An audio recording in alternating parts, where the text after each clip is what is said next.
Luke chapter 22. Now the feast of unleavened bread, called the Passover, was approaching, and the chief priests and the teachers of the law were looking for some way to get rid of Jesus, for they were afraid of the people. Then Satan entered Judas, called Iscariot, one of the 12. And Judas went to the chief priests and the officers of the temple guard and discussed with them how he might betray Jesus. They were delighted and agreed to give him money. He consented and watched for an opportunity to hand Jesus over to them when no crowd was present. Then came the day of unleavened bread on which the Passover lamb had to be sacrificed. Jesus sent Peter and John, saying, "Go and make preparations for us to eat the Passover." "Where do you want us to prepare for it?" they asked. He replied, "As you enter the city, a man carrying a jar of water will meet you. Follow him to the house that he enters, and say to the owner of the house, 'The teacher asks, where is the guest room where I may eat the Passover with my disciples?' He will show you a large upper room, all furnished. Make preparations there." They left and found things just as Jesus had told them, so they prepared the Passover. When the hour came, Jesus and his apostles reclined at the table, and he said to them, "I have eagerly desired to eat this Passover with you before I suffer. For I tell you, I will not eat it again until it finds fulfillment in the kingdom of God." After taking the cup, he gave thanks and said, "Take this and divide it among you. For I tell you, I will not drink again of the fruit of the vine until the kingdom of God comes." And he took bread, gave thanks, and broke it, and gave it to them, saying, "This is my body given for you. Do this in remembrance of me." In the same way, after the supper, he took the cup, saying, "This cup is the new covenant in my blood, which is poured out for you. But the hand of him who is going to betray me is with mine on the table. The Son of Man will go as it has been decreed, but woe to that man who betrays him." They began to question among themselves which of them it might be who would do this. Also, a dispute arose among them as to which of them was considered to be greatest. Jesus said to them, "The kings of the Gentiles lord it over them, and those who exercise authority over them call themselves benefactors. But you are not to be like that. Instead, the greatest among you should be like the youngest, and the one who rules like the one who serves.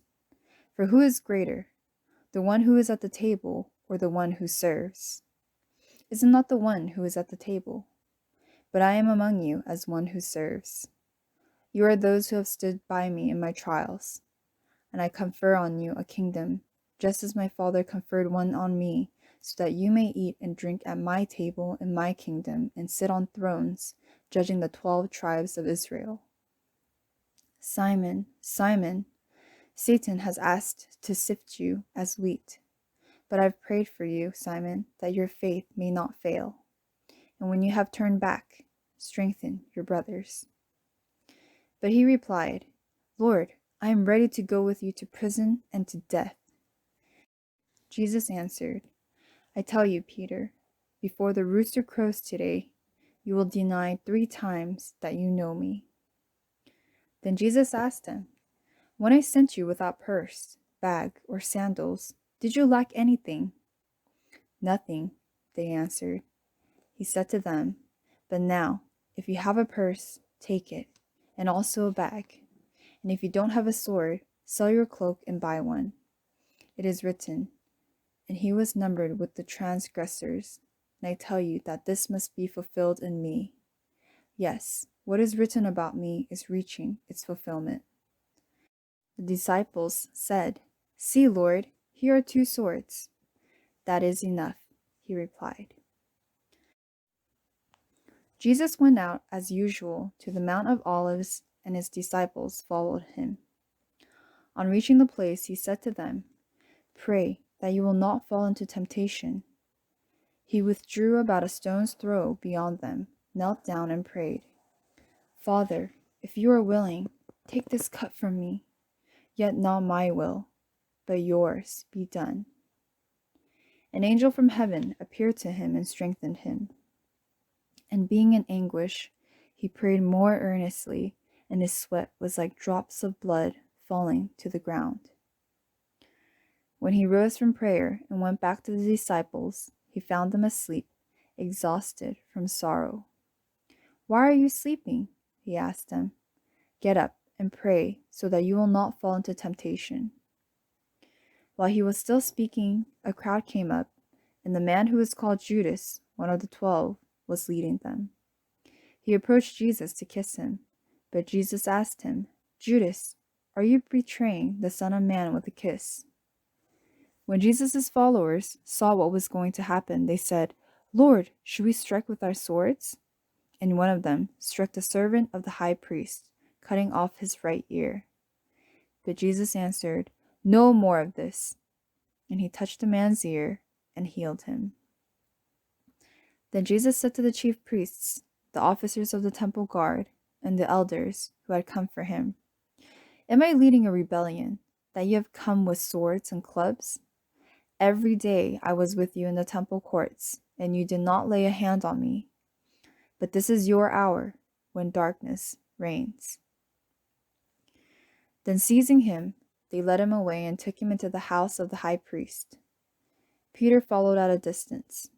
But when they had kindled a fire in the middle of the courtyard and had sat down together, Peter sat down with them. A servant girl saw him seated there in the firelight. She looked closely at him and said, "This man was with him." But he denied it. "Woman, I don't know him," he said. A little later, someone else saw him and said, "You also are one of them." "Man, I am not," Peter replied. About an hour later, another asserted, "Certainly, this fellow was with him, for he is a Galilean." Peter replied, "Man, I don't know what you're talking about." Just as he was speaking, the rooster crowed. The Lord turned and looked straight at Peter. Then Peter remembered the word the Lord had spoken to him. "Before the rooster crows today, you will disown me 3 times." And he went outside and wept bitterly. The men who were guarding Jesus began mocking and beating him. They blindfolded him and demanded, "Prophesy! Who hit you?" And they said many other insulting things to him. At daybreak, the council of the elders of the people, both the chief priests and teachers of the law, met together, and Jesus was led before them. "If you are the Christ," they said,